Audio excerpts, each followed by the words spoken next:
방금 여러분이 본 파란색, 제가 본 파란색과 같은 색이었을까요? 색과 관련된 뇌의 놀라운 비밀, 오늘 노이즈에서 알려드립니다.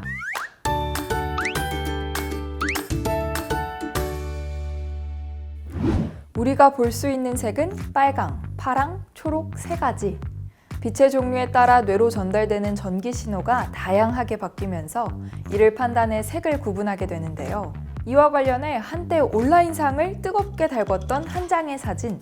저는 몇 번을 봐도 흰색, 금색으로만 보이는데 파란색, 검은색으로 보이는 건 어떨지 너무 신기하더라고요. 이렇게 같은 사진을 두고도 다른 색으로 보게 되는 이유?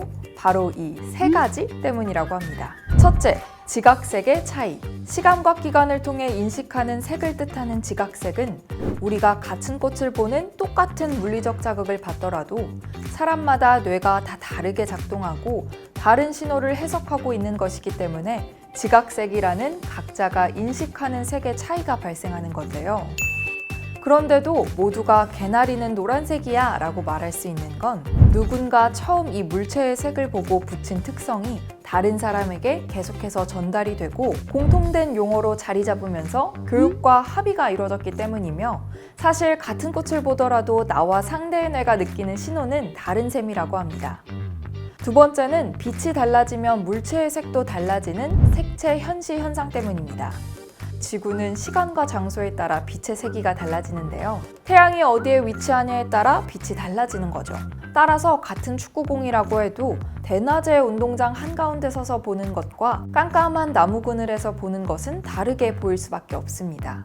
그런데도 우리가 그 축구공 본연의 색 자체는 변하지 않았다고 생각하는 건 환경의 변화와 상관없이 물체의 색을 동일하게 인식하는 뇌의 기능인 색채 향상성 때문인데요.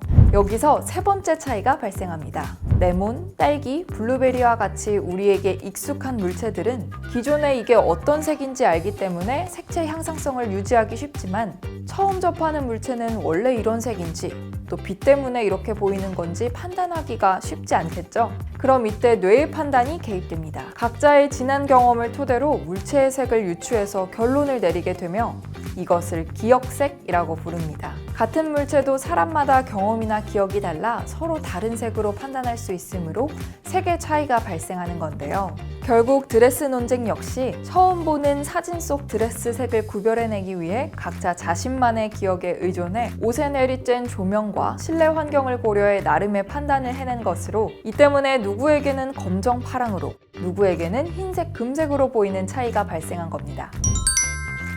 건널목에서 쉽게 볼 수 있는 신호등 사인, 만약 어느 날 정지 표시가 초록색, 또 보행 표시가 빨간색으로 변해 있다면 여러분은 색과 형태 중 어떤 걸 먼저 따를 것 같나요? 일상생활 속에서 우리의 뇌에는 초록색은 가시오, 빨간색은 멈추시오로 입력돼 있을 겁니다. 우리가 특별한 사인 없이 색상만 보고 신호등을 이용할 수 있는 것도 이런 것들이 이미 깊숙이 각인돼 있기 때문인데요. 그런데 이런 각인들이 섞여버린다면 뇌는 어떻게 반응하게 될까요? 색 위에 적힌 글자를 읽는 간단한 실험이 진행된 결과 색과 글자가 일치하는 경우에 비해 일치하지 않는 경우 읽는 시간이 2배 이상 소요, 90% 이상이 글자의 색을 말하는데 상당 시간을 머뭇거리거나 틀린 답을 말했다고 합니다. 이는 색과 글자라는 두 개의 다른 자극이 동시에 나타나면서 각각의 정보가 서로 간섭해 자극이 반응하기까지 시간이 걸리게 되는 스트루프 현상 때문이라고 합니다. 기존에 알고 있던 색의 이름을 말하고 싶은 자동적 주의와 뒤바뀐 색의 이름을 올바르게 말하려는 의식적 주의가 충돌한 것으로, 이런 현상들로 유추해봤을 때 우리의 뇌는 본다는 과정에서 모양보다는 색을 먼저 인식한다고 합니다. 평소 간과하고 있었던 색의 중요성, 오늘은 왠지 신호등도 다시 한번 보고 건너게 될 것 같아요. 오늘 노이즈가 준비한 소식 재밌게 보셨나요? 좋아요와 구독 버튼 꼭 눌러주시고 저희는 다음 주에 새로운 이야기로 돌아오도록 하겠습니다.